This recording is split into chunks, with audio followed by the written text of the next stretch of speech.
Welcome to another episode of the All Tens Podcast. I'm your co-host, Josh West. With me, as always, Clay Harris. And today, Clay, we're going to dive into the softer side of business development, focusing on influence and charisma. And we're being joined by a special guest.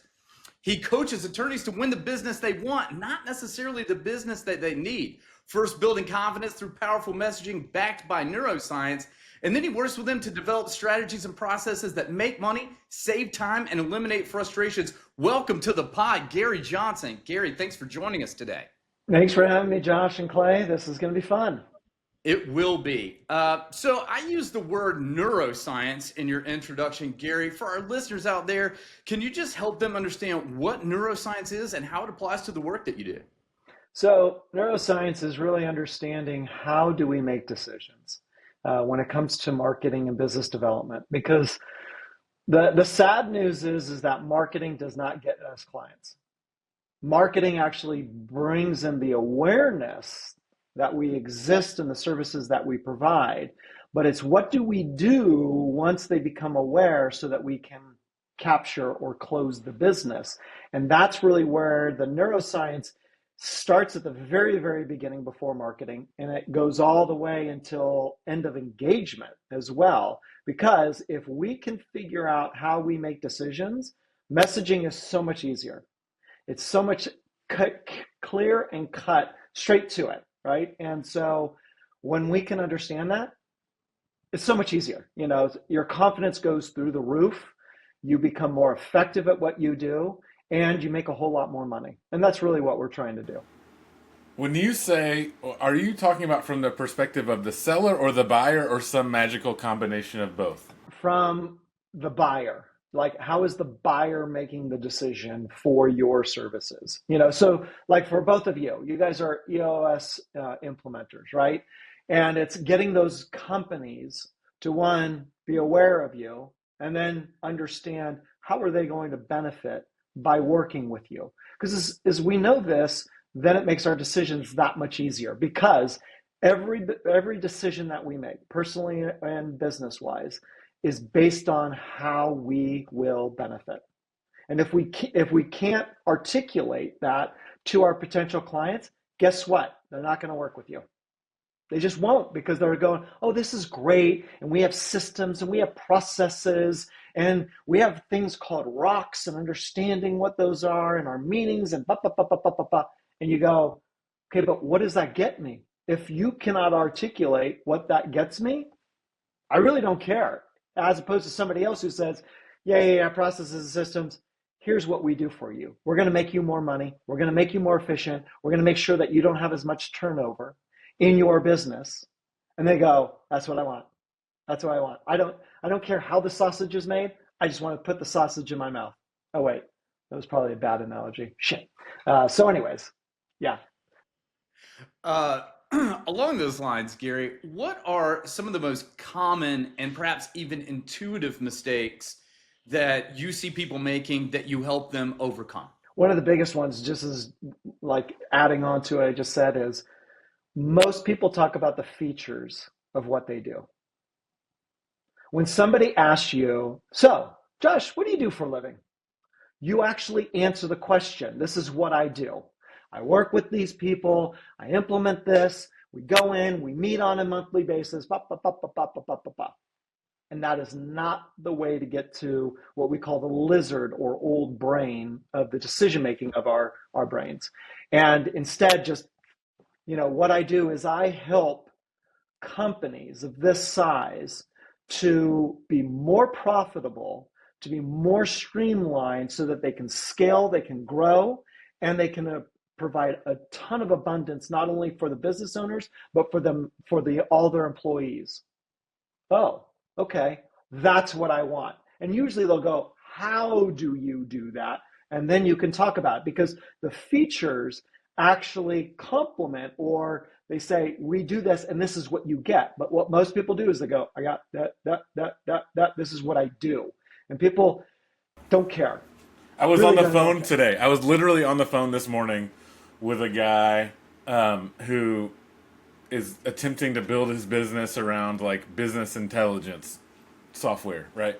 And he spent 20 minutes talking to me about and he's a great guy. Spent 20 minutes talking to me about like the tools that they use. And like I was like, okay, cool, but like what are the problems that you're solving? Like what are the right, like no one gives a shit about whether it's Power BI or Tableau or whatever other like expensive software it is. They actually care about, do I get my data faster? Do I get my reports out on time? Can I pay commissions with more certainty? Whatever, right? Like that's what they want to buy. So it's 100% right. So Gary, what you do for people sounds a lot like what we do in EOS, right? It's like kind of taking a bunch of like obvious stuff, putting it into systems and processes so that the simple oh shit, of course kind of approach just becomes like learned behavior. Is that right? Yep, 100%. Like Clay, the one thing that when we go over the benefits exercise with my clients, and as you both know, most of my clients are attorneys, and they always go, duh. And I'm like, well, then speak of the duh, put it in front of them. And they're like, well, they can connect the dots. Really? How's that working for you? They're not connecting the dots because they got so many other things that they're thinking about. It is your job to connect the dots and make it as simple as possible, because we understand mentally that if it is confusing, we go away from it. Nobody was like, oh, that's confusing. I want to use that service because I have no clue. No, you need to make it as easy as possible. And they always go, but that's dumbing it down. I go, it's not dumbing it down. What you're doing is you're communicating to the old brain. That is effective. And that is like as simple as, you work with me, you'll make more money. Literally, that's it. Like, you'll be more profitable. Okay, that is exactly what I want. Like, why are we shying away from that? Oh no, but I want to take care of my employees and I want to have a thing in the community. You're like, yeah. But you got to freaking first start out with profitability, because if you're not profitable, you have no employees. If you have no employees, what the fuck are you actually doing? So let's get into the profitability of your organization, and then you can create all this shit. But you got to first start out with that profitability and making more money. Let's not shy away from that. Like, it's a dirty word. No, it's not. A dirty word is like, oh wait, I can't say that. There's a podcast shoot.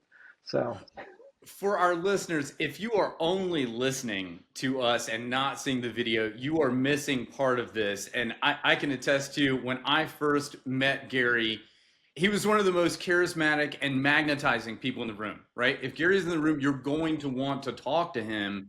And undoubtedly, I know that you help your clients also become more charismatic. Can you talk more about that? And I think particularly when we talk about, the legal side of things, that seems old and stuffy. And so, as the kids would say these days, talk to us about the Riz, Gary. my niece right now is cringing if she hears this. Riz, oh, you're not using it right, Josh. I am of the opinion that charisma is a teachable skill. And I feel very firmly about that because I've dealt with certain attorneys who were not charismatic in any manner whatsoever.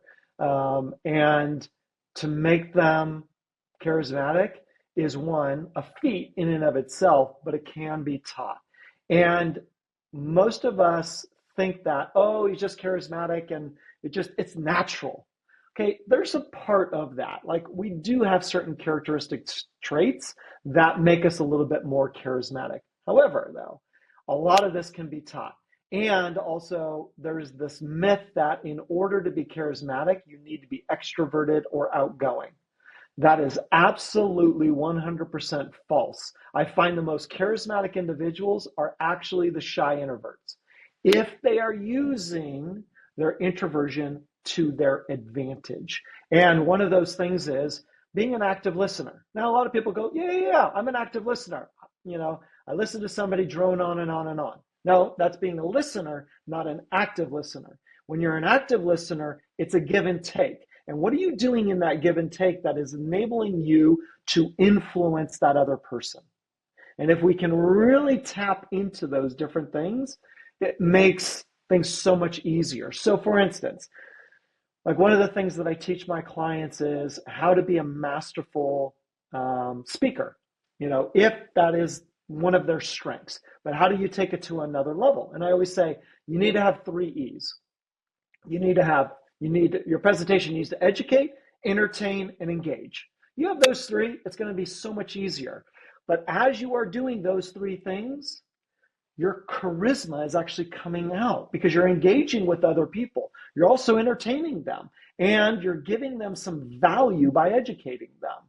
And so then it becomes so much easier because they go, okay, I get the process. I then implement it. And it's like, wow, people are really drawn to me. They're drawn to you because of what you're doing, how you're saying it. I mean, we work on body language, of having a power pose, of understanding that the distance between your earlobe and your shoulder needs to be as far away as possible because that exudes an enormous amount of confidence. Because if you think about it, when you meet somebody who just has some intrepidation about this, they'll go, oh, hey, they do this. They shrug their shoulders. That is a sign of weakness. That's not charismatic. As opposed to when you first meet somebody, your shoulders are back, your head is up, your chest is out, and you're like, hey. And then you shake their hand and you do a respectful shake of the hand, not a dominating one over the top or underneath that is submissive. You do straight on. It gives them that, okay, this is good. And just that first impression, locking eyes with them, or what I call the triangle effect, where you look at their left eye, you look at the right between their eyebrows, and then you look at the right eye, and you just do that. That enables them to not get like, oh God, too much eye contact, but it's enough eye contact that enables them to feel important. And when you do and I mean, if you think about it, those are 3 small things with a first impression, but they magnify things like there's no tomorrow. I mean, whenever I'm giving a presentation, I always want to get there early. And the reason why is because I want to meet people and do this stuff. It makes my presentations that much more effective. They get drawn in and they're like, wow, he's so charismatic. Like, how is a guy this ugly that charismatic? I don't get it. And I go, that's what I was thinking. I was wondering, like, just kidding. I learned this years ago, I think, in the Vistage group, is just looking between people's eyes because their like brain doesn't latch on to you like being awkward. But they're like, oh man, this guy isn't distracted. Is like it's such a game changer. 100%. It really is, right? Yeah. And it becomes more effective when you start to do these. What you find is you get other people that are drawn into you. What happens? Your confidence goes up. One of the best things for marketing and business development is confidence. And if I can help them build their confidence by these small little tweaks, it changes the game completely for them. It's such a real thing for so many of our clients too, not just the attorneys, but like folks who built a business who like kind of, we say this all the time when we're meeting with folks, is that like the first year or 2, it feels easy, right? Clients are coming to you because they're the people that love you and trust you and have known you for forever, and like business just kind of comes. And then like figuring out how to turn that into a repeatable sales process down the line, and so much of it is on that founding entrepreneur or attorney or whomever kind of figuring out that combination of charisma, authenticity. I can't remember all the other words that you use, but like that sort of thing is such a big deal. When you go and meet with like attorneys, just to normalize this for people so that they don't feel like there's losers or whatever, like what percentage of people kind of struggle with this? Like you meet with a bunch of successful attorneys, I would imagine. Yeah. How many of them need to improve here? What's the percentage? Almost all. Yeah. All of Almost us. all of them. Yeah. Even, Clay, great litigators. Right. You're like, okay, but they are so focused in on jury or judge. That's it. Like, they're not trying to win the opposing counsel. They're not trying to win the people that are in the cheap seats. It's right here. I'm focused in on the jury and I'm trying to influence them. So part of it does help out with the courtroom. However, 98% of all lawsuits get settled. It's a very small percentage of attorneys, and I'm talking like minuscule of attorneys actually go to trial. But those ones, even them, like I have a criminal defense attorney who is brilliant, absolutely brilliant and he can knock the socks out of everybody. However, a one-on-one, my God, he just freaking falls apart. He's like, I can get up, he can give great presentations, but a one-on-one, he struggles because he struggles with that connection with somebody else. And, one of the things I say in regards to being more charismatic, you have to have a really good blend of warmth and competence. And most attorneys are hardcore on the competence because I have to prove that I am the best attorney, da, da, da, da, da. However, the attorneys who make the most amount of money are not the most competent attorneys. In fact, they're typically below average, but they're able to bring in the business. The attorneys who can bring in the most amount of business have the most amount of power and make the most amount of money. And so I'm talking like, okay, you're a great attorney. Now let's make you into a great rainmaker. Because then it's like you blow the doors off of everything. I'll give you an example. I had an M&A attorney in Dallas, worked in a large law firm, and he could never get above $1.5 million in revenue. He had been at that for 4 years. And he said, Gary, I need your help. We worked together and are still working together. We're going on our 3rd year. He's now up to $9 million in annual revenue. And because he was a great speaker, but he couldn't connect with people one-on-one. And we just switched that up. His networking went through the roof because a lot of networking is one-on-one. You're in a big area, right? At a big event, but it's really that one-on-one or the one-on-two sort of things. That's most of your conversations.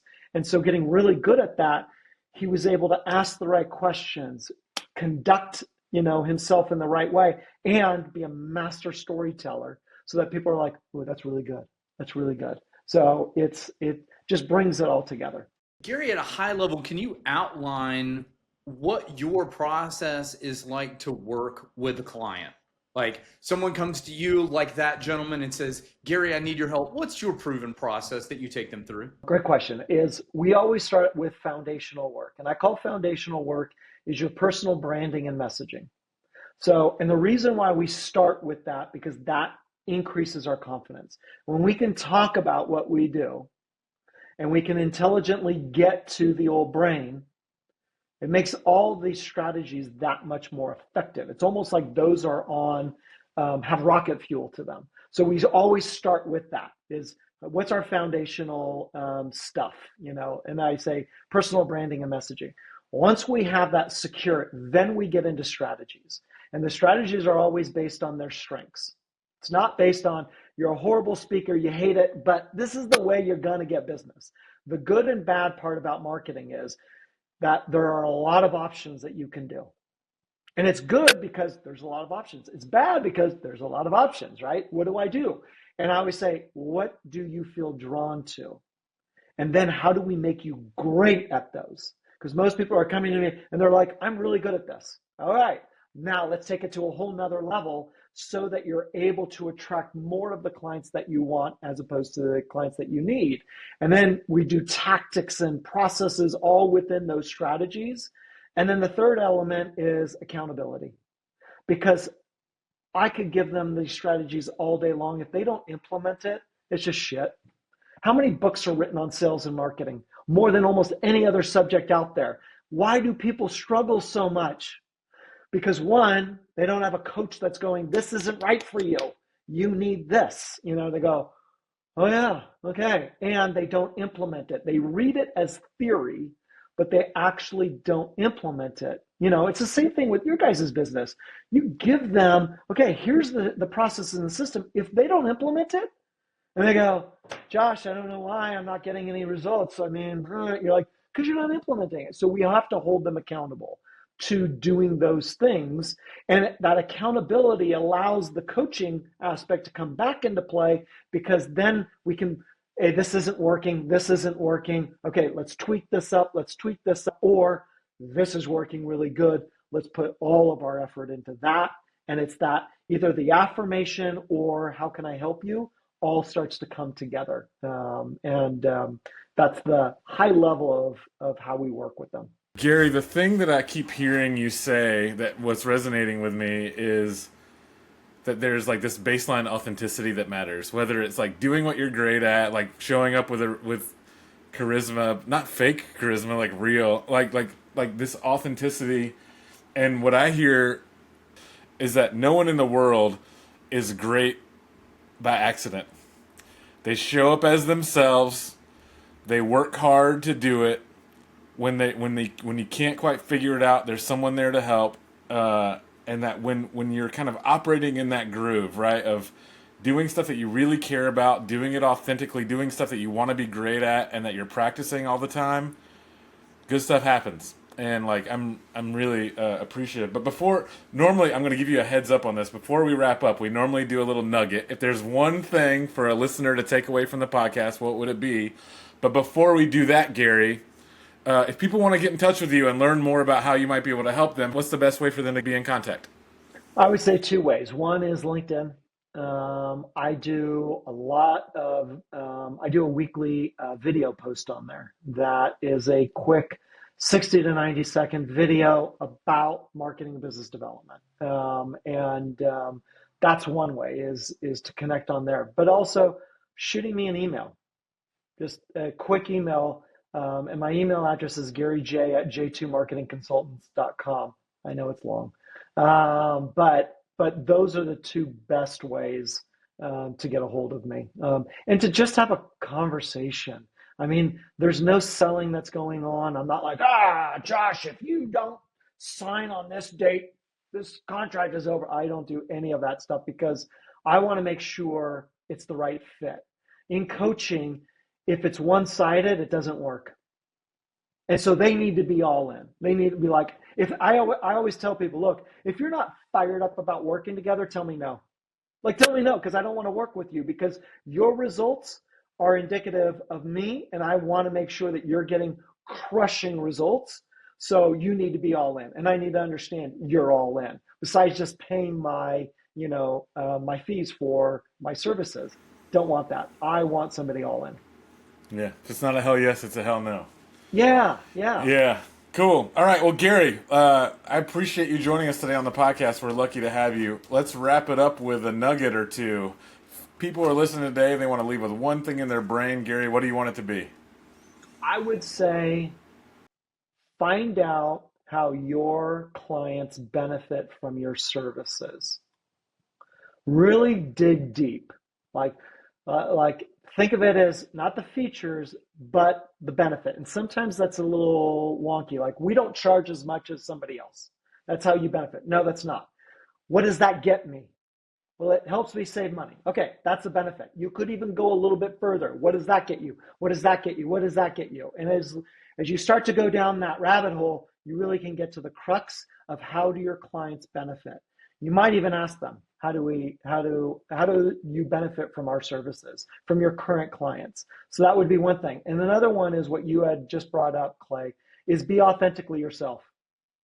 You got to show up as you. If you don't, you're screwed. You're really screwed, and it'll hurt you in a big way. Joshy, any nuggets for the listeners before we wrap up here? You're good, Gary. I really like what Gary said, and I think it's a point worth repeating here, that charisma can be developed and learned. I think that that so often falls under just nature. Either you have it or you don't, and so I would say that if you don't have it, but it can be developed and learned, like, that is extraordinary, and everyone should take that away from you today. Take them home, Clay. Well, I'm so thankful to Gary Johnson for joining us today. As he said, he gave you his email address earlier. That's a brave man. You can also find him on LinkedIn. I hope that you engage with him if you found all the things that Gary said as insightful as we did.